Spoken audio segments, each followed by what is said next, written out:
Hey everybody, it's cobradvs and Neo Flynn back again. Hey everybody. I just got to thinking, we kind of start the same show, or the show at the same every time.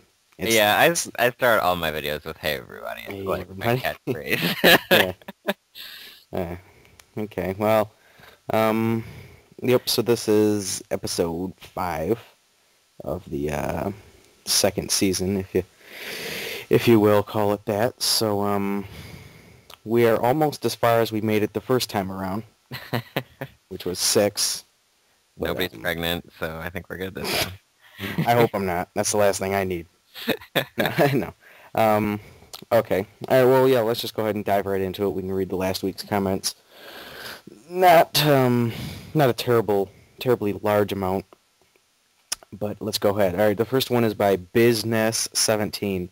I really like his name. I remember when the first time I heard it, Business. Yeah, it's pretty funny, like the NES and stuff. He said, "Hey, I just watched a documentary last week that stated that ET for the Atari 2600 was actually programmed in 6 weeks as opposed to 6 months. It seems unbelievable, but the research I'm doing now seems to support it." That's ridiculous. It still sucks. I don't 6 care. weeks. Like Six, that's not an excuse for the crapness that is ET. all right, LV Peppy 38 says, "Great episode." And Mr. B Lands, a.k.a. James, says, "Another good episode, guys, though a few times Nick sounded like he was calling in from the moon." Yeah, we had some audio issues. I don't know what was going on there. Just a quick note, Double Dragon 5, the fighting game, was based on the short-lived cartoon series, which was terrible. That's why the art style was so different meaning bad. Also, in the battle of 2D platformers, Yoshi's Island is greater than Donkey Kong Country. Though this shows Cobra's love of rare games. Rare meaning the company, not a rare game. Cobra's love of rare games. They developed the Battletoads games as well. Keep them coming. He says Yoshi's Island is greater than Donkey Kong Country, and Yeah. I agree. I'll agree with him. There you go. Um, Yeah, I mean, there's you can't go wrong with any of those, really. right, yeah. Any Nintendo platformer on the Super Nintendo, it's gonna be great. Um, this shows Cobra's love of rare games. They developed Battletoads as well. Yeah, they did. That's Rare makes so much good stuff. Made. Let me correct that. Past Yeah. made really good stuff. They're kind of anymore. I don't even know what they do. I think Microsoft owns them, don't they? Yeah, they do. They developed, God, what was it? Something on Connect, and now it's totally just escaped me. Oh, I know they did that Perfect Dark, right? The Zero. Yeah, yeah. They need to just like bite the bullet, make a new Killer Instinct or something. A Battletoads would be badass. Something. Oh, cool. Well, I would say for the 3DS, but since Microsoft owns them, that's not going to happen. That's not gonna happen. Yeah, but yeah, I do love rare games. I actually I bought well, this isn't going to be in a pickups video, so I might as well just say it anyway. I bought this lot of Nintendo games from Craigslist and only kept a few of them and sold the rest. And I tested them out to make sure they were all working. There were 22 games in there. I'd say at least 8 of them were made by Rare. And some of them I didn't even know were made by Rare. Like, I don't know. I can't think of any examples, but like the RC Pro-Ams, that's Rare. Yeah, I didn't know that, actually. Battletoads, of course, which wasn't in the lot, but there's so much. They had their hands on a lot of stuff, like especially back then, like in the early NES days. Yeah, I heard they made the original Wizards and Warriors on the NES. I know it's published by Acclaim, but I heard that Rare actually developed it. Could be. Yeah. I don't know for sure, but I think it was Wizards and Warriors, if I'm not mistaken. But all right. Ball and Nick 1982 says, "Great episode, guys. Even though I play a lot of current gen games, I still consider myself old school, and it makes me sick. These companies nowadays are charging full retail prices, excuse me, for incomplete games. I might download a few PSN or WiiWare titles, but I never touch extra download content for a game I've already purchased. And I agree with Neo Flynn. These companies and developers already have this extra content in the works before the game is even released, which is pathetic. Yeah, it's kind of, we talked about that last week, but Right. Sort of DLC kind of gives them that excuse to, like, not necessarily put everything that they're working on the disc. So. Right, yeah. Right, well, that's all the comments. Just for, Intellivision Dude didn't make one. Uh-oh. He only watched halfway through, he told me. he gave up. Yeah. Well, yeah, that's it. So we can go ahead and move on to some news stories. Nothing extremely groundbreaking, but some pretty decent stuff this week. Nick, you can go ahead and start if you want. Oh, okay. My first one was a pretty big announcement. There's been rumors of this for, I don't know, a long, long time. And basically, they've officially announced the Elder Scrolls MMO, which is pretty awesome, I think. I'm a pretty big Elder Scrolls fan, so to have, Did you get Skyrim? I did. I haven't played very much of it, but just because I haven't had time to dedicate it to it, and that's one of those games where, like, if you're gonna sit down and play, you better have like a 3-hour block to sit and play, So I got it. I started it, but I didn't. I get like to the second town, and that's it. But it is Bethesda's not developing it, but ZeniMax Online it is, and they've worked on the. I know they worked on the third one, and I'm not sure if they've worked on any other ones, but Bethesda's still going to publish it. So, it's apparently already been in development for a couple of years. So wow, which MMOs, they have a very long development cycle, so it's not surprising. Does it say how many years? Because like it would have been funny. Well, it wouldn't have been funny, but it's kind of like a gamble. Because if Oblivion and Skyrim kind of flopped, tanked, then this MMO was. Let's see. Well, the guy says several years, and then they say it's believed that it started as early as late 2006. So, wow, who knows? That's quite a while. They were also working on a Fallout MMO, so it could be, they were. What does it say? Was revealed in court filings in the Fallout MMO case between Bethesda and Airplay that they were working on something else. And it was later reported the game in question was an Elder Scrolls MMO meant to be revealed in 2009. So it's been in the works for a while, but...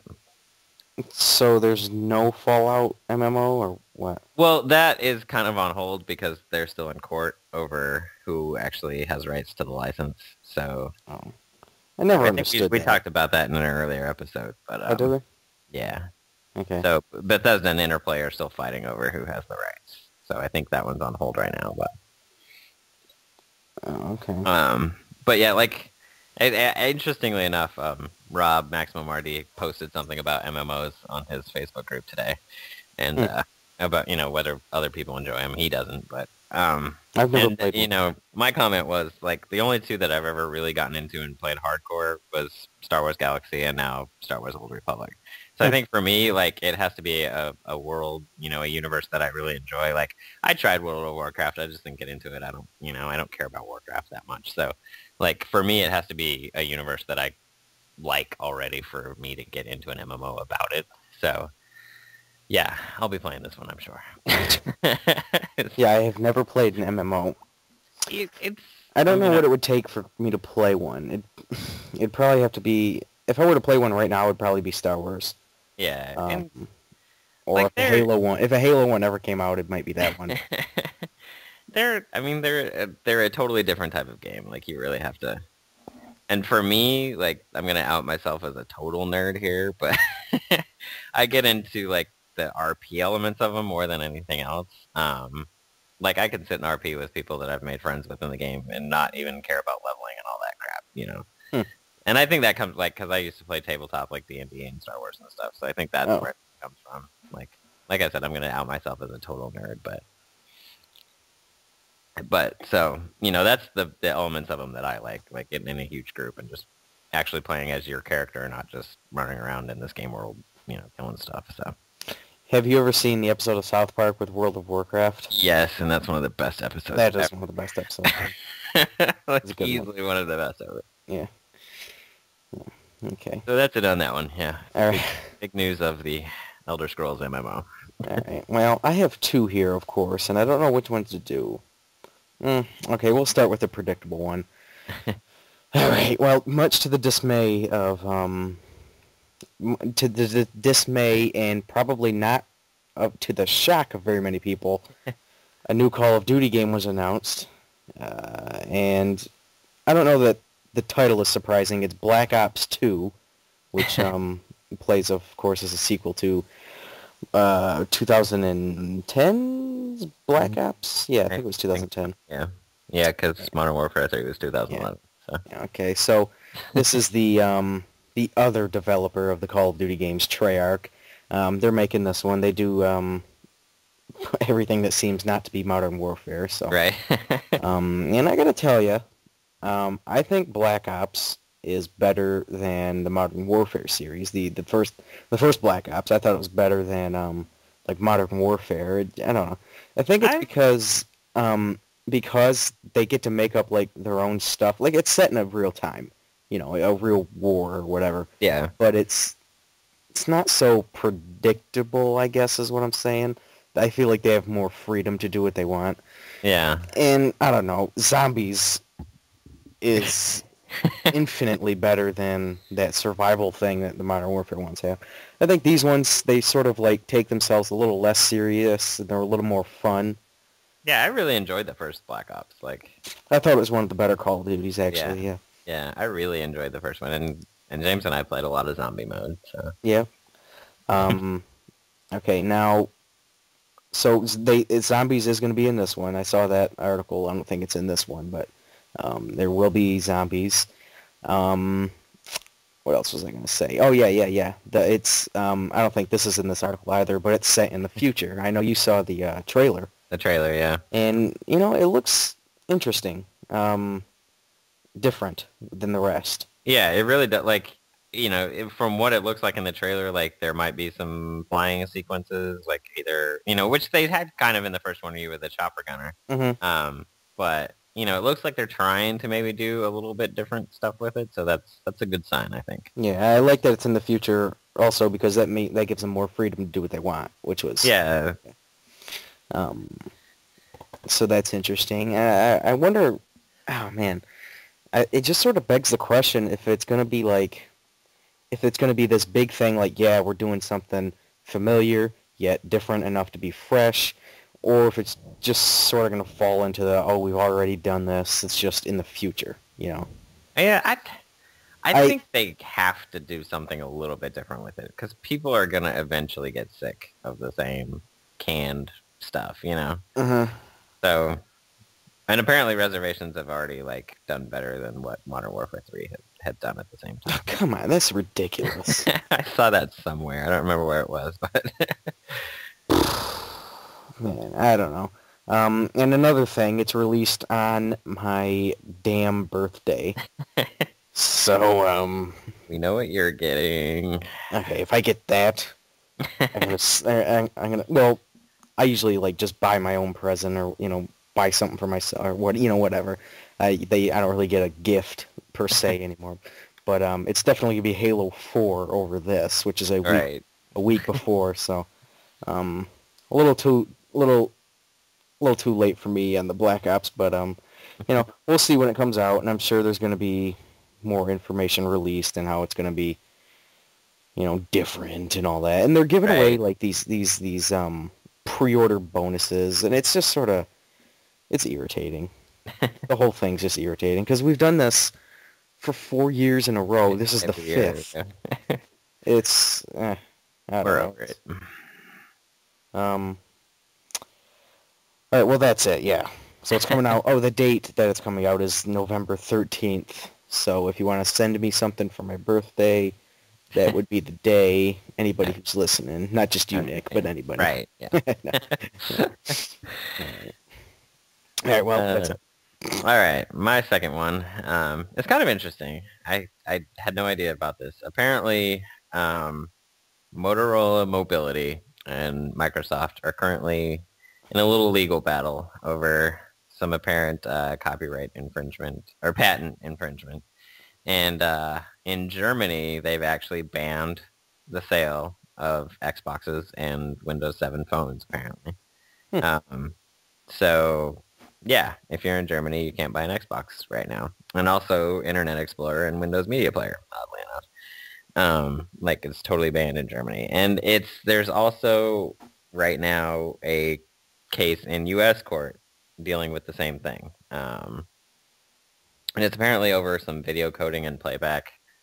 What it has to do, exactly, I don't know the specifics of it, but apparently there's something in the Xbox that Motorola helped develop and Microsoft isn't giving them, compensation or whatever for. So they're trying to block the import into the U.S. of Xboxes, which of course they're not made in the U.S., so they have to be importing.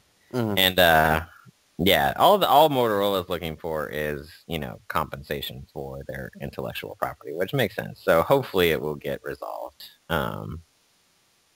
soon, and we won't see, the disappearance of the Xbox. So I just thought it was interesting that, Germany actually went so far as to ban it. So. Now, what is Motorola Mobility? Is that like their phone line? What is that? I don't know exactly. I'm sure it's some, division of Motorola that I guess works on, video coding and stuff, apparently. So I don't know, exactly what it is, but. I wonder if the Xbox was a hot seller in Germany. I don't know.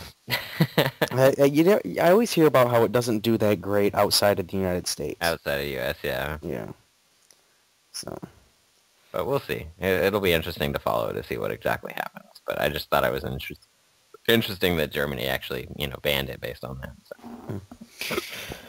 Okay, well, all right. The last news story is not really news, more an article that I found on IGN that I thought was pretty interesting. It's like a highlight of Nintendo's E3 announcements for the past, I guess, 17 years, all the way from 16, because it doesn't go to 2012. It just goes to 2011.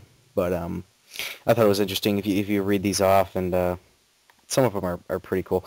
So in 1995, the biggest things, this is funny, the big thing was the Virtual Boy. The Virtual Boy, heck yeah. Killer Instinct, Earthbound, and Project Reality, which I have no idea what Project Reality is. I think that eventually became the 64, but I could be wrong on that. Oh, well, I guess that would make sense. I think that was like the code name for the 64. Okay. Don't quote me. Okay. And then in 1996, the big thing was the Nintendo 64, Super Mario 64, and Pilot Wings 64. So that was a pretty good year, I'd say. And potentially even better, in 1997, the big things were Zelda Ocarina of Time, Banjo-Kazooie, and GoldenEye. Speaking of rare, two of those games are rare games, Banjo-Kazooie and GoldenEye. Had their hands full there. 1998 saw Pokemon Red and Blue, the birth of a phenomena, whatever you want to say, They were the first ones, right? Red and Blue? Yeah. Oh, okay. The Game Boy Camera, which I don't even know what that is. And Conquer 64, which would become Conker's Bad Fur Day. Okay, in 1999, Project Dolphin, which became the GameCube. I actually know that one. Yeah. Star Wars Episode 1 Racer, Perfect Dark, and DK64. Two more rare games in that one, Perfect Dark and DK64. Man, they do so much. Okay, next is Zelda Majora's Mask, which I have yet to play. I haven't played it. Paper Mario was an announcement that year. That's pretty cool. I never played the original. I've seen some gameplay of it, but never got to play that one. And then Pokemon Gold and Silver were announced. In 2001, GameCube was announced. Super Smash Bros. Melee, which is an excellent game, was announced. And Star Wars Rogue Squadron, which I haven't played, but I've heard is pretty good. Which is also an excellent game. Yeah, I might have to get going back, Project Reality was the code name for N64. Oh, okay. That's an odd name. They always pick weird names. Well, so was Dolphin. That's true. What was the Wii U was Project Cafe. That's what they Yeah, called it, see. I'm pretty sure. Okay, 2002, pretty good set of games here. Zelda Wind Waker, Super Mario Sunshine, which is an underrated Mario game, if you ask me, by the way. And then Metroid Prime, which is an excellent first-person shooter. That is like the first-person shooter that I can even think of Nintendo making. Because I'm pretty sure that was an in-house game, wasn't it? I would assume it was, anyway. Yeah, it would have had to have been. Okay, and at 2003, Pac-Man Versus. I'm not sure quite why that's a highlight. Mario Kart Double Dash, which is excellent, and Pikmin 2, which I've never played a Pikmin game.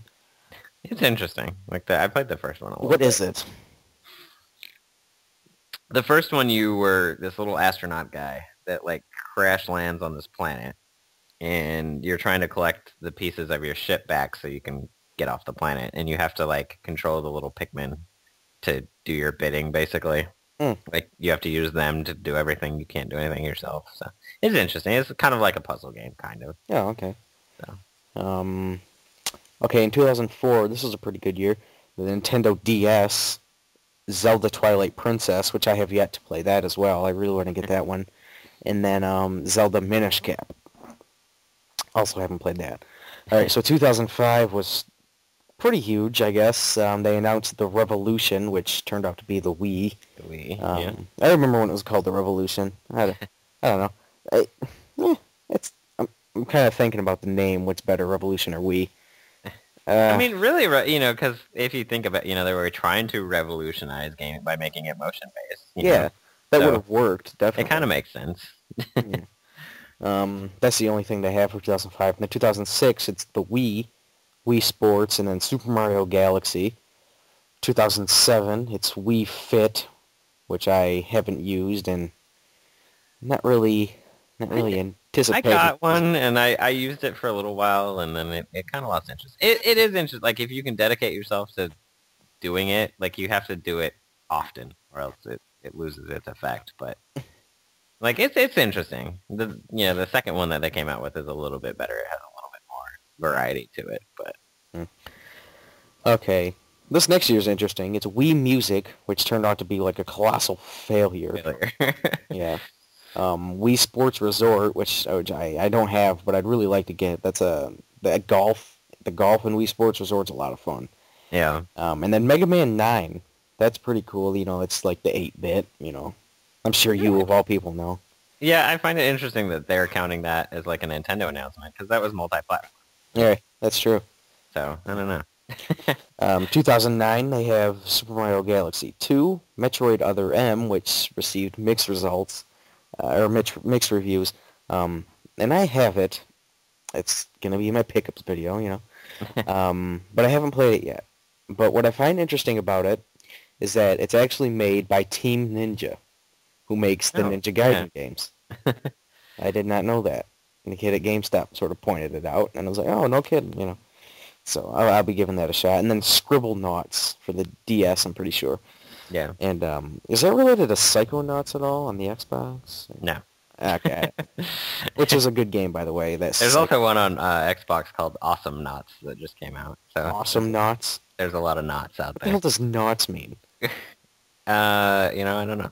I don't think it's in the dictionary. It doesn't seem like a word that means. Okay, all right, 2010, this is a pretty sweet year. Nintendo 3DS, Kid Icarus Uprising, and Zelda Ocarina of Time 3D. Well, they announced Uprising in 2010. That's what this is saying. And it just... That's a pretty early release. Yeah, or early... announcement, yeah. Yeah. Especially considering a game that was announced at E3 2011 came out before the one that was announced. Yeah. And that's the Wii U was announced, Luigi's Mansion 2, which I haven't played the first one. Have you? No. Okay. I mean, I messed around with it, but never dedicated played it. Okay. And then Mario Kart 7, which is the one that was released before Kid Icarus Uprising. So that's the last 17 years of Nintendo, or 16 years. They do always seem to make a splash, Yeah. They always come up with something It seems like every year something pretty cool they announce. Or something that it's like, oh, damn, I gotta get that. Like, Yeah. I mean, I could go through every single one of these and pick one. Like, I don't know what it would have been for 95. I can't really say the Virtual Boy would have impressed me, but, well, Killer probably at the time it probably would have. Nintendo 64 next year, whatever, but I thought that was interesting to see, like, their major releases, and I think it's interesting when you, like, go back and look at these things, like, their past announcements, and you can see, like, how they did, like, now that we're in the future and it's been out for a while, we can see how it really is, how it did. Like, I always, like, I think it's interesting, like, the very first year, one of their big things was Earthbound. Well, everybody knows about Earthbound, it's kind of legendary now. Yeah. It's interesting to see about that. Well, that's it. Nothing really news. I'm anxious to see what they do this year for the Wii U. Yeah, it'll probably be a bunch of Wii U titles. Sure. I'm pretty excited. I know I want a Wii U. I just hope it's affordable, which I think it will be. Nintendo's usually pretty good about that. Yeah, I think they learned from the 3DS. Oh, yeah. Perhaps, they need to be a little smarter when they release a console. Yeah. $250, that's a bit much. It's a bit much. Okay, well, we can go ahead and move on to the gaming spotlight, which, the topic of the show. And this one comes courtesy of Maximum RD, where I was in his Facebook group. While we're on the topic of Facebook, I mean to do this in the beginning of every episode. We have a Facebook page. Nick has made a Facebook page. There's a link in the description. Go like us. So do it. If you listen to the show, just if you have a Facebook, go like us and interact with us there. Cause I'm trying to make it more interactive, but I need other people to join in on the fun. So right. So do that. I forgot to mention that in the beginning. I usually put like a little, reminder that it's there, but okay. All right. So anyways, Maximum RD. I'm in his Facebook group. Nick and I both are, and he posted sort of a thought post on there about backwards compatibility. He mentions you know what? Let me find his actual post. And he actually made a tag video about it too. Yeah, that's where I'm gonna go because I remember he put the description is exactly what he put in Facebook. No, it isn't. Okay, I'm pretty sure. Oh, okay. No, this is the wrong video. Oops. Okay, and now it's playing, and I don't want it to be. I gotta go to Maximum RD's channel. Hold on. Son of a bitch. Where is it? Open tag. No. He has so many open tags. Oh my god. It's not even in my browser history. When I hit open tag, there's like 3 other ones that come up. Max, here, I got it.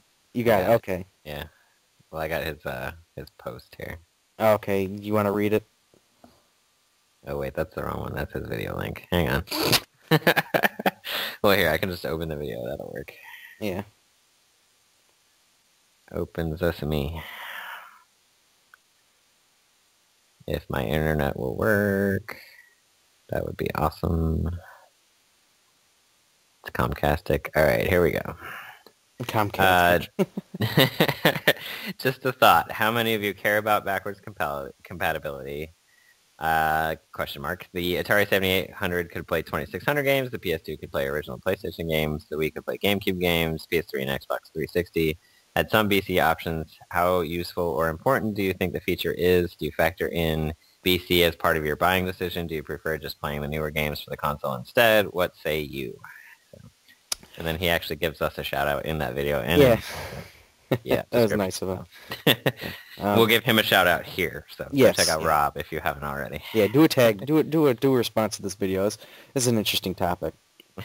Anyway, so he posted this, and I had mentioned, and he had been thinking about it. I was like, this would make a really cool tag video. He ended up making the video, and so you can check it out there. I'll put a link in the description or a annotation or something, but check that out. And then I asked him if it was okay if we sort of used it as the topic of the show, and he was like, yeah, go ahead, all for it. So we are. So backwards compatibility. In case you don't know what it is, and I'm sure there's somebody out there that doesn't, it's when a console comes out that is able to play the games of the console before it. Like how the Game Boy Advance can play Game Boy Color games, and how the GameCube or how the Wii can play GameCube games, and so on and so forth. But there's sort of a bit of a debate out there, actually. Some people, well, I don't want to say a debate, but a mixed opinion on on backwards compatibility. Here are my thoughts. I'm for it. I mean, I'm for it to the point that it doesn't distract anything from the development of the console. Like, as long as it doesn't raise the price, it doesn't, delay it or anything. It's not a huge deal, but if it's something that they can do, I say go for it, because I think it's a good selling point. Yeah, I mean, I'm kind of torn, because the collector in me says who cares, because I have all the old consoles, but then on the other hand, I can see where it's something that other people may like. So I'm kind of, like, for me personally, I don't care. Like, I don't get rid of my consoles like a lot of people do. So I already have the previous generation console. If I want to play a previous generation console game, I'll go play it on that. It's not, in fact, I don't think I've ever played, I know I've never played an Xbox game on my 360, and I've never played anything other than PS3 games on my PS3. But I have once in a while popped in a PlayStation game in my PS2, just because for a while there I didn't have my PS1 hooked up. So, but like you said, if it doesn't take away from that console, like, doesn't add to the price, doesn't take away development or anything like that, yeah, go ahead and throw it on there for the people that care. But me personally, I don't. It's not a big deal to me. I think one of the biggest advantages of it is just its pure convenience. Like, it's so much easier for me to just, I'll take the Wii for example, because that's the one I use the most for backwards compatibility. There are 4 ports for GameCube controllers and 2 ports for memory units for GameCube memory cards.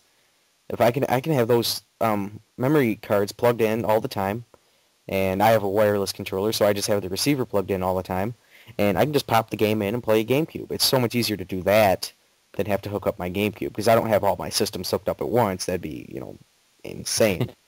But I think it's a convenience factor too. Yeah.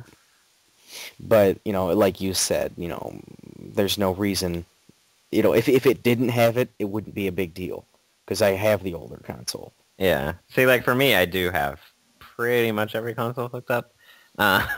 So, like, it's nothing for me to go play a GameCube game, I just have to go to a different room, because those are upstairs, but like, I have my old school stuff upstairs and then this generation downstairs, but so yeah, like, it's I guess I would never consider it a selling point. Like, I would never say, oh my gosh, that doesn't have backwards compatibility, I'm never buying it. But yeah, nothing like that. I will say the handhelds, there I like it. Like, I love that I can play, Game Boy Advance games on my DS. I do, because then I can just carry that and I don't have to worry about it. Although it doesn't play anything prior to that. I did find that out the hard way. What's that? Wait, what? Like, the DS only plays advanced games. Like, yeah, you can't play a color, even though the Advance could play color games. Like, it's kind of, it's kind of weird like that. But so I do like that. Like, that does. Yeah, and portable game, it makes sense. I think that's a little bit different. But I think another big benefit is that, like, it just expands the library by so much. Like, say the GameCube has 500 games and the Wii has 600 games. Well, now, since it has backwards compatibility, you can play 1,100 games on your Wii. Right. It doesn't, I don't want to say it expands the Wii's library, but it does make playable. Well, let's say you never had a GameCube and you got a Wii. Now you're open up to 2 different consoles. Yeah. That'd be awesome. 2 for the price of 1. Now, like you said a minute ago, you have mostly all your consoles. You don't get rid of your consoles. Yeah. And I don't either anymore. Well, I can't really say anymore, because I haven't really gotten rid of any but one. And I regret it, because it kind of screwed me now. I got rid of my original Xbox, which, damn it, I shouldn't have done. Because the Xbox 360 is half-ass backwards compatible. Yeah, that's an example of, like, backwards. Just do it or don't. Don't irritate me. Yeah. It's like, it's a guessing game. Every time I buy an Xbox game, I don't know whether to do it or not because I don't know whether I'm going to be able to play it. There's a list somewhere. You know what? There's a list on Wikipedia. Yeah. And I don't know how correct it is, but I can give you an example of how it, in a way possible, can be completely correct. Because here's what happened. I'm not going to say the game because I don't want to spoil anything. It's a pretty rare game, but I got it, and I went to my friend's house because he was with me when I got it. So we go to his place, and he's got the brand new 360, the Elite. Mm-hmm. And put it in there, no problem. Play for a half hour, 45 minutes. Hey, everything's great. I bring it home. It doesn't work on mine. You know, what the hell's the problem? Why isn't it? It doesn't work. It says disc unplayable or something. Huh. What's the deal here? So then my brother. Now I have the original Xbox Elite, so it's the normal looking one. It's just black. Okay. Okay. He has the very original white one. So I hook his up, and it plays it. So something with your particular model. Yeah, it could be mine, but I also play original Xbox games like Star Wars Battlefront 2 that runs perfectly on it, and some others. So I don't know what the hell the problem is. Yeah, they really screwed that up. They did. It sucks. Because there are some games like there's that Tron game for the original Xbox, killer app. That's a first-person shooter, and I want to play that damn thing because it looks pretty cool, but I can't. I can't play it. And the original Xboxes sort of have that annoying price that's like too much that I don't want to pay it. You know, they're like $40 or something, and it's not really that much, but I just don't want to do it. I have the one that's mine, and then I've actually managed to buy 2 at Goodwill, only one of which happened to work. But so I do have a spare. But mine has issues sometimes reading discs, so that's why that's why I bought both of them. Of course, Yeah.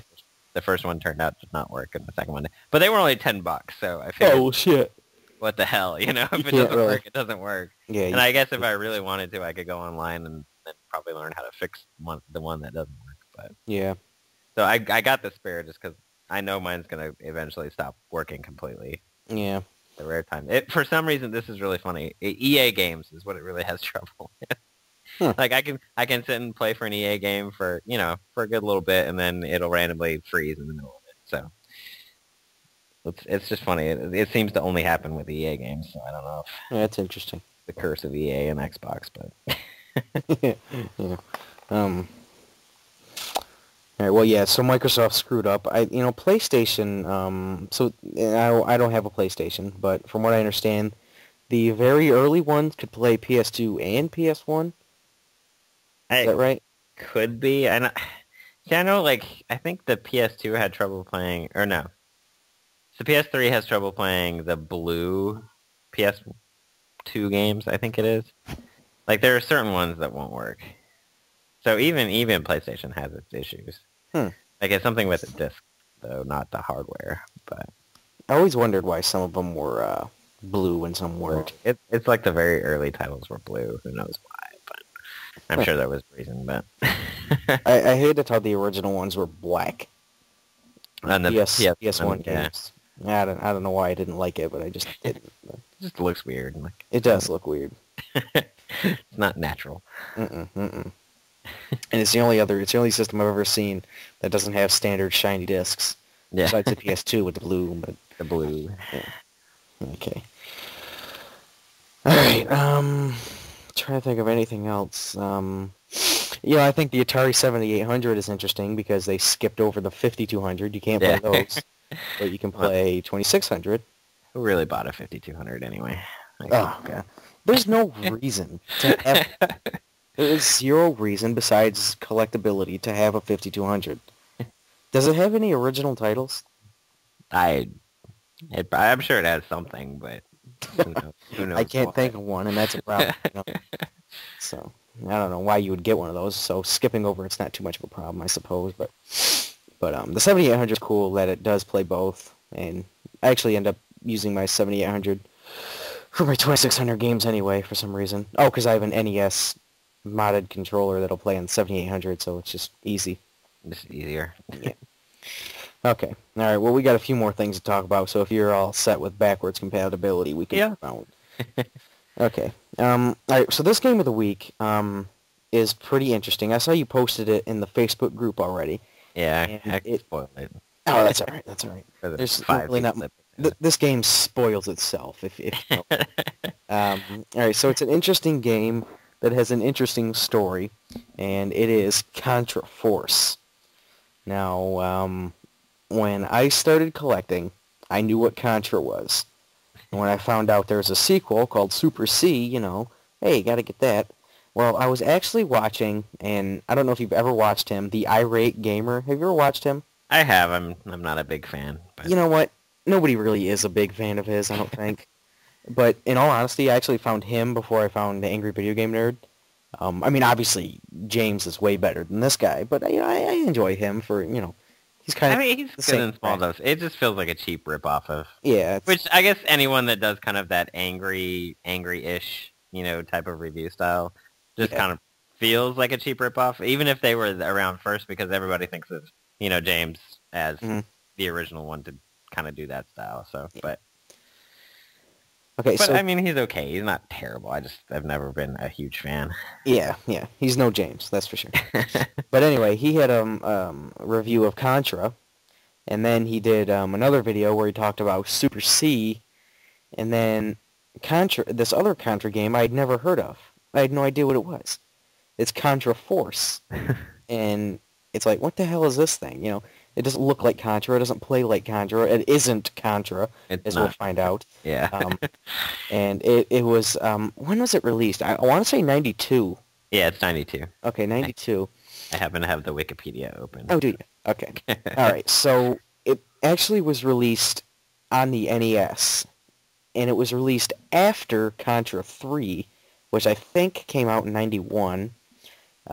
Just going to update my memory here. I'm pretty sure that was 91. Contra Force comes out in 92. Doesn't make any sense. That does not make a bit of sense. Unless you know the story about it, which is pretty cool. Interesting. It's one of those interesting things that you never... That's cool to find out, for me anyway. So what it is it was originally a game called Arc Hound, and it was going to be, I think it was going to be a Japanese-only release. Japanese So only, make yeah. it a Famicom game, and it was canceled. It was never released. So Konami picks up the game, gets rid of the word Arc Hound, or it's two words, gets rid of that, puts on Contra Force, and it's born. And it has absolutely nothing to do with Contra. Other than it's a side-scrolling shooter. Yeah. That's the only relation. I don't think there's a single alien in this game. No, there's not. You're fighting terrorists. Oh, God. And, here's the bottom line. The game's not, horrendous, but it's not nearly as good as any Contra game. Yeah, if you're expecting Contra and you play this, you're like, what? Yeah. What am I doing here? It's just so, I don't know. They could have picked a difference here. I don't know.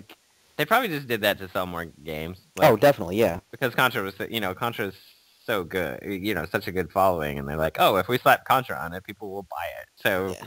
I'm sure that was the rationale behind it. But. Right, and, excuse me, yeah, and it came out in 92, so let's say you had an NES, and you hadn't advanced, the Super NES, so you got Contra and Super C, and you can't play Contra 3 because you don't have that NES, Super NES, but you know how badass it is. And then you hear that there's this new Contra game coming out for the NES, and you just get so pumped. And then this comes out. And you're like... And you're going to be, what the hell is this? You'd be so disappointed. But that's not to take away from it, because in all honesty, it's not that bad of a game. It's decent. It's ridiculously hard. Yeah, yeah. Which I guess that relates it to Contra. That's true. Yeah, it's really hard. Too. But, and it's just an average game. It's nothing to write home. It's no Contra. I'll say that. But, I don't know. It's playable. But it has some interesting things about it. First off, the art design is completely different. It's more, I don't really know how to describe it, but it doesn't look at all like Contra. like an early version of Metal Slug would be and that's Yeah, kind of how it yeah, plays yeah. too. Like I want to play those, by the way. I've they're never played awesome.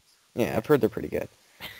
Anyway, so and another cool thing about this game is that actually, um, you can pick between 4 characters, which is something that you can do in Contra Hardcore on the Genesis, but that's the only 2 games. Well, other than I don't know anything past Contra Hardcore, I don't know anything besides Contra 4. But as far as I know, there's no game that none of the classic ones anyway that you can switch characters. And that's interesting with the Contra Forces. You can actually switch characters in game. Sort of like is it? Can you do that in the original Ninja Turtles? Can you switch it in game, or is it once you die you can switch? I think it's once you die. Oh, okay. I'm But pretty sure in this game you can switch at any time. yeah, you can, and it actually took, like I was sitting there playing it, and I kept dying a lot, and I'm like, this is ridiculous. Like, there's got to be, and I for some reason I finally paused in the middle and I came up with that character select screen, and I was like, oh my gosh, you can switch characters. Like that gives me so many more lives. Yeah, you don't. Like, Yeah, you don't share lives. You can. Yep.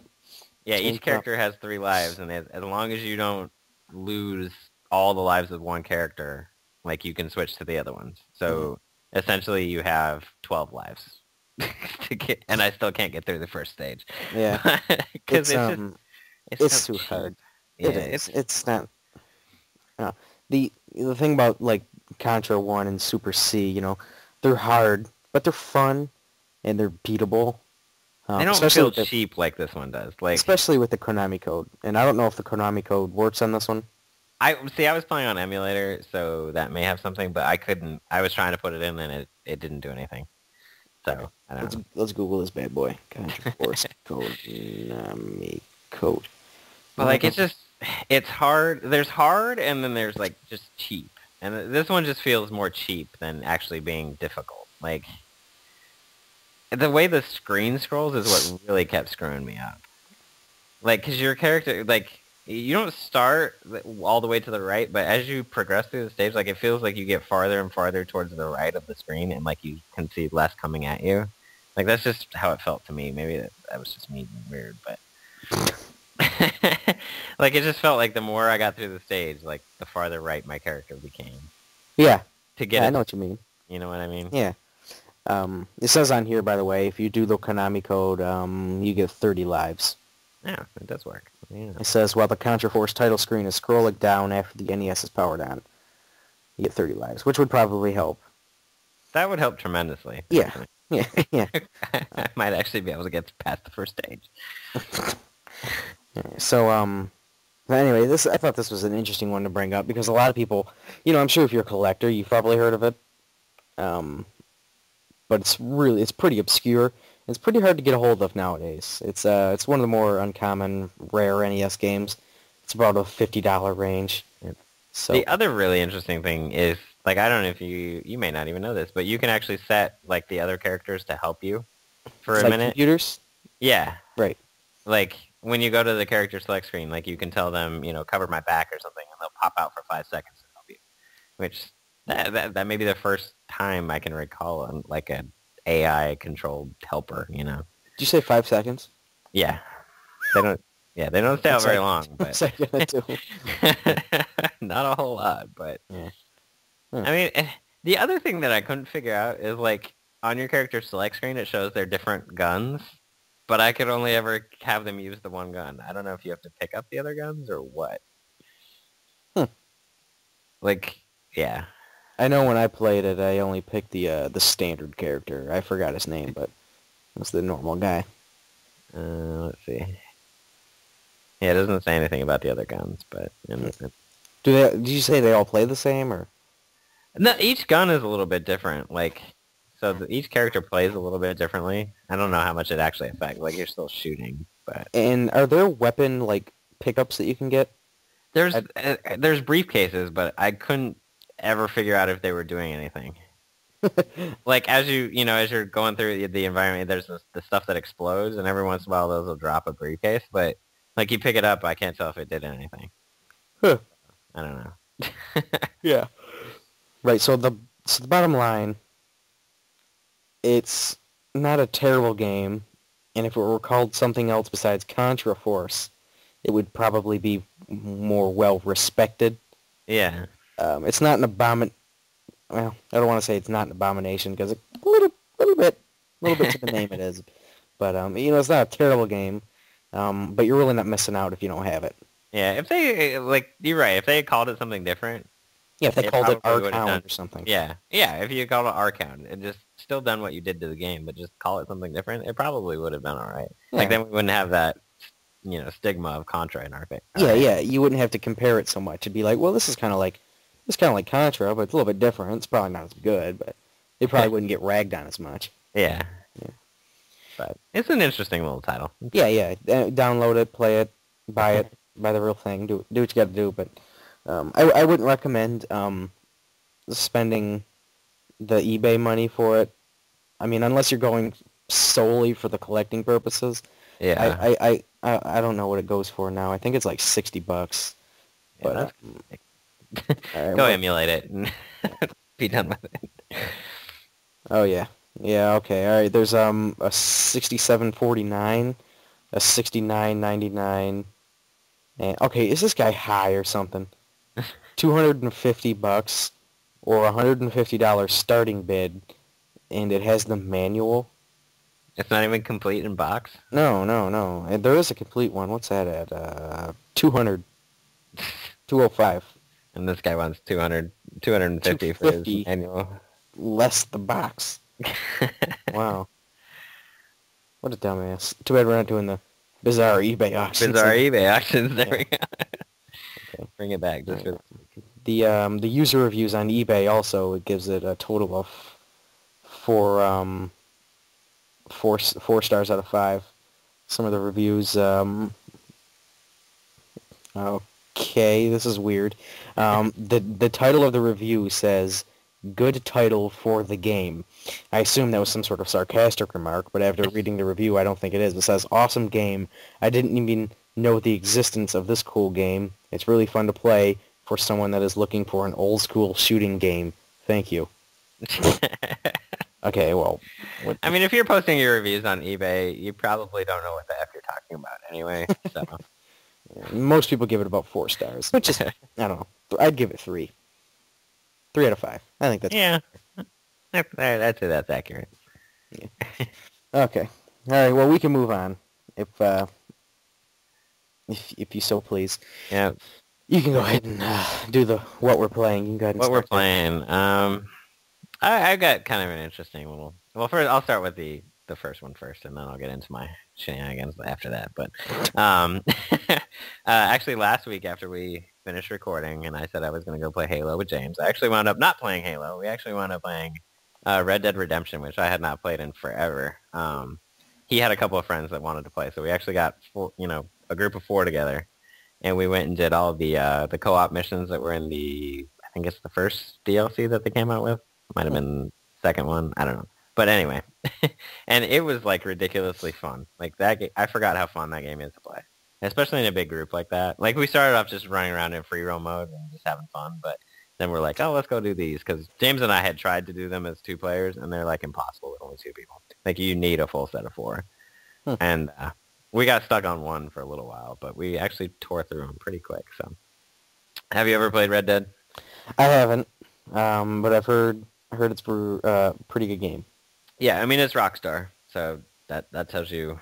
So quality's there. Yeah, exactly. And it's open world. It's like GTA in the Old West, basically, is the best way to describe it. And, as they kind of did with GTA 4, like, there's so much extracurricular stuff you can do. Like, you can play horseshoes, you can go play poker. There's a game called Liar's Dice that you can play, and there's, what's the other one called? I can't remember, but it's you take a knife and you're moving it back and forth between your fingers as they're splayed out on the table. I can't remember what it's called now, but you can go play that. So it's like a timing game in the game, but there's just, and you can, as you're running around the world, like there's random people that will need help and you can go help them. And there was actually one of the funniest things that ever happened when I first started playing. I'm like running down this road on my horse, and like there's this lady screaming like, help, these people are robbing me. So you go to help her, and like these 4 guys jump out of the wagon and start shooting me. Like it was a setup. It was pretty funny. But yeah, it's a really fun game. Like there's so much extra stuff to do that you never really get bored. So Did you play the original Red Dead Revolver? I did not. I haven't either, so we're on the same page. I can't comment on that. But now the other thing that I've been spending my time with, which actually just started yesterday, but I got a Kinect, oddly enough. Oh, no kidding. Yeah, my birthday's Saturday, so okay, all right. I had kind of mentioned at some point that I wanted one, and so my awesome wife got me one for my birthday. And very nice, very nice. Yeah, she let me have it early because I kind of already knew about it. Wow, you know. Because she told me, she's like, oh, you've only mentioned one thing, so obviously that's what you're getting. I'm like, oh, okay, cool. So, yeah, so it actually came with the Kinect Adventures, of course, and then, but they have a like package deal right now that comes with Fruit Ninja Kinect and the Gunstringer, which I've played a few minutes of all 3 of them, not any amount of time dedicated to any of them, but Kinect Adventures, like it's fun. Like it's a good kind of show off of the technology. It works fairly well. But the one that and Fruit Ninja Kinect, like there's just something oddly satisfying about karate chopping fruit. Like I loved Fruit Ninja on the iPhone or Android. Yeah. Like it's just fun. Like it's stupid fun, but for some reason it's fun. And so yeah, so it's kind of a different experience to play it with your hands. But where you're actually like karate chopping across the screen. Yeah. But the one that I've had the most fun with is the Gunstringer, which was made by Twisted Pixel, who are just an awesome development studio. And it's probably, of the 3, I think it's the best use of the Kinect. Basically, you're a marionette puppet. And it's really cool the way it starts out. Like it's actually set up like it's a stage play and you're playing through it. And so it's like it comes up and it's like, Twisted Pixel presents the Gunstringer, and then it's like starring you, and it has your gamer tag. So it's like starring Neo Flynn. I'm like, that's kind of cool. Like it kind of immerses you into it. But so it's like the control. You use your left hand to like move him back and forth as he kind of runs across the screen, and then you use your right hand to shoot. So you point your right hand at the screen and it moves the cursor around, and it'll automatically target things as you move across them. And then to shoot, you kind of lift your hand up towards your shoulder, like you're actually pulling a trigger, if that makes sense. Like if you can visualize that. So as you target them and then you shoot, and so you can shoot 6 things at once if there's 6 things on the screen. And you just have to pull your hand up once and it'll shoot all 6 of them. So it takes a lot of getting used to control your hands independently, like moving back and forth and aim at the same time, kind of like scratching your head and rubbing your chest at the same time. It's so hard to do. Yeah, but once you get kind of the control down, it's ridiculously fun to play, and like it's hilarious. They're so funny. Huh. Like your first. Basically, what the story is you've been shot in the back by your posse and left for dead, and you're coming back to get them all. And like the first guy that you go after is one of those inflatable arm flailing tube men.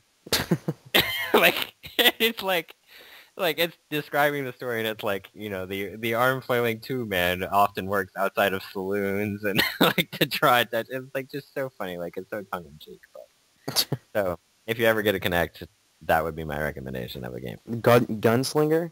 Gunstringer. Stringer. Oh, okay. A play on words. Yeah, okay. Yeah. Now, what sort of games do you plan on getting for that? I've got the Star Wars one. I haven't played it yet. I kind of heard it was terrible. Parts of it were terrible, but you could still have some fun with it. So it was actually a gift to go along with it from my mother-in-law. So I think I'll have some fun with it. Like, other than that, I don't know. Like, I hear the best ones are the dancing ones, but I can't dance to my life. But I might check them out. Tiger Woods is Kinect. It is, but I've heard that the Kinect functionality doesn't work all that well. So I might wait till next year when they get better at it. Yeah, I guess so. I mean, I only read one review, and it said it works sort of. So, and that would, I have last year's Tiger Woods, so that would be the only reason I would want to buy it. Does the 12 have Kinect? It doesn't, no. But, I thought it did. The current one is the first one to do it, so I will probably wait on Tiger Woods until next year. because you know they have to learn how to use it properly. But Right. oddly enough, I hear that the Connect Sports Season 2 or whatever is actually pretty good, and it has a golf on it. Oh. I played the demo, but it only lets you play one hole, Oh. and it was decent. I mean, so I'll probably pick that up. Do you think it's ever anything that could like handle any sort of really deep gameplay, like a first person shooter or an RPG or something? I mean, I think it could, but it would be really like Gunstringer works well because he kind of he moves forward on a rail and you just have to move him back and forth. Like you couldn't do anything real deep control wise. Just because I don't think you could do a first person shooter on it just because it would be too hard to control it. Like I don't know how you'd move your character. Yeah. I mean, the technology works for the most part, depending on the game. Like, it works. It senses your movement pretty accurately. But they have to actually develop it properly. Like, 'cause there are some that don't work at all. So it just depends on who made the game as to whether or not they take advantage of the technology properly. But I think it's definitely interesting, and I think that there is some, I think it has a future. Like, the article that we talked about last week about Skyrim, where, it uses the voice command rather than the motion. Like, I think stuff like that, I think, has more of an application to it. But, I mean, it definitely works. It's definitely something different to mess around with. I'm looking at a, best Kinect games, and there's some countdown list. They put Kinect Sports as number 1. Gunstringer was 5. Michael Jackson, that's number 9. See, I've heard that like Dance Central and Just Dance are fairly decent, and so I might get one of those to mess around with, even though I have no coordination to save my life. Like I can't dance at all, so it'll be interesting. I may put up video of myself. You never know. Okay, I'm looking at gameplay of Gunstringer. Yeah, this looks pretty cool, actually.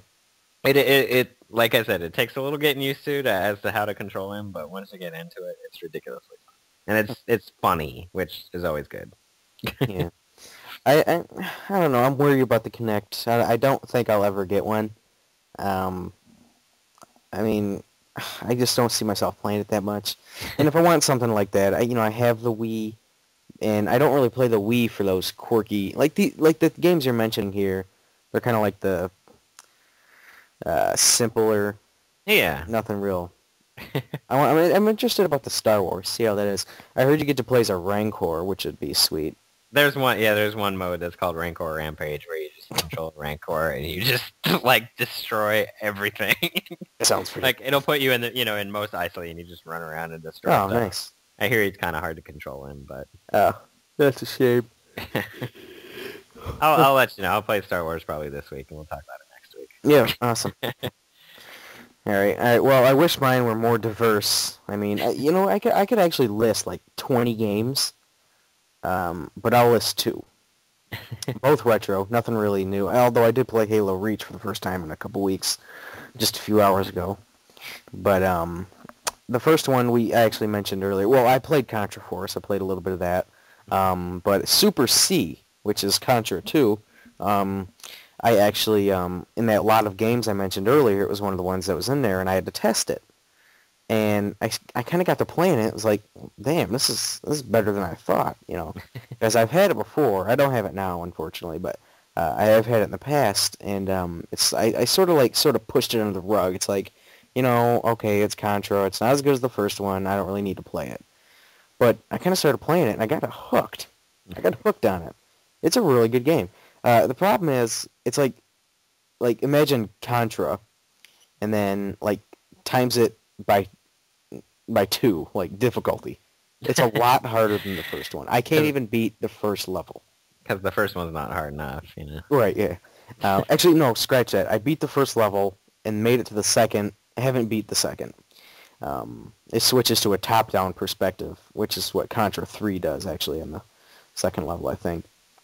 But yeah, it's a pretty good game. It's nothing really that different than the first one. And there's no 30 lives code. There's only 10 lives. So to make the game harder, they cut down the code lives. which is a slap in the face. So I played that for a little bit. I can't play it now. I don't have it unless I emulate it. But and the other game I got, and I swear to God, you could like just listen to RattleCast in the What We're Playing segment, and you wouldn't even have to watch a pickups video of mine because I just explained damn near everything. But this next one is a game I've been wanting to play for such a long time, and I finally got it from Nintendo Age. I don't know if you've ever been there, but there's some pretty cool people over there. It's a nice, community, if you will. But I bought Castlevania Bloodlines for the Genesis. Mm-hmm. Have you played Castlevania Bloodlines? I've not been a big Castlevania fan in the past, so I've heard of it, but I've never played it. Okay. While we're on the topic, you need to play Castlevania Lords of Shadow. That's what you need to play. That's the Xbox. That's the new one, right? Yeah, that's the Xbox. Yeah. That's an excellent. It's like God of War and Shadow of Colossus and all that. Oh man, I had a lot of fun with that. Anyway, Castlevania Bloodlines is the only Castlevania game released on the Genesis, and I've been kind of playing quite a bit of it today, especially. And it's a good game. It's definitely above par. The only problem is it plays more like the NES ones than it does the Super NES. Like, it doesn't control nearly as well as, like, Castlevania 4. So it kind of feels like a little bit of a backtrack, but it's still really good. It's kind of like it's not a disappointment or anything, but it feels more like an NES game than it does a 16-bit. I mean, it looks great and everything. And one thing that's cool is, like, Konami reached out to make a game on the Sega Genesis, the Castlevania, so they could be more like violent with it, because then Nintendo's, so this one's a lot more graphic. Like I know in the first scene or the first like level when you're walking like along, there's like a dead corpse on the ground. And there's like these birds eating it, and when you get near, the birds like fly away. So, and then when the zombies die, their like guts spill on the floor. It's pretty cool. And you play as somebody his name is John Moore. Well, actually, you get to pick between two people, but one of them is John Morris, which is my grandpa's name, so it's kind of weird. And I don't know. Overall, it's a good game. It's good. Not excellent. I don't think it's as good as number Castlevania 4 and the Super NES, but it's definitely a good alternative if all you have is a Genesis. And on a quick side note here, because we're running long. But on a quick side note, there was actually a sequel planned, and I don't know what the name of it was, but it was going to be released on the 32X. But when the 32X bombed, they'd never made it. I got to find out what it is. 32X Castlevania.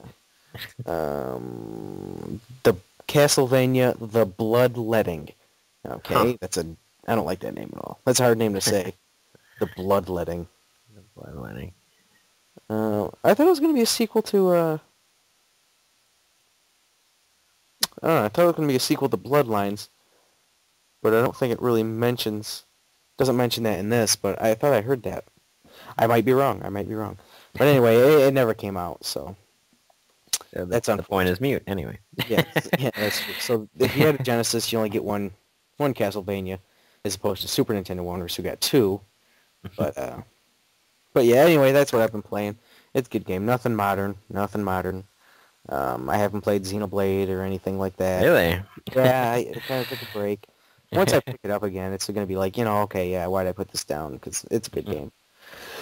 But that's it. That's it for what I'm playing, and it looks like that's it for this episode as well. Yeah, that would cover everything. So again, Facebook, make sure to like it. Go like us, please. Facebook. I'll put a reminder in the beginning of the video, so people hopefully see it. Yeah. Okay. Well, and that's it. So we'll see you next week. It'll be episode 6. Maybe we'll have a guest. Maybe we won't. We'll see. Yeah. It's a guessing game every week. It's just whether I or Nick or I, whoever wants to talk to somebody, it's whether anybody talks to anybody. I feel like lazy about it, which is weird, But okay, yeah, that's gonna be it for this episode. So yeah, unless Nick has anything else to say. No, I'm good. Okay, then, yeah, so in about a week, you'll have another episode to listen to, and until then, take care. We'll see you next time. Take it easy, guys.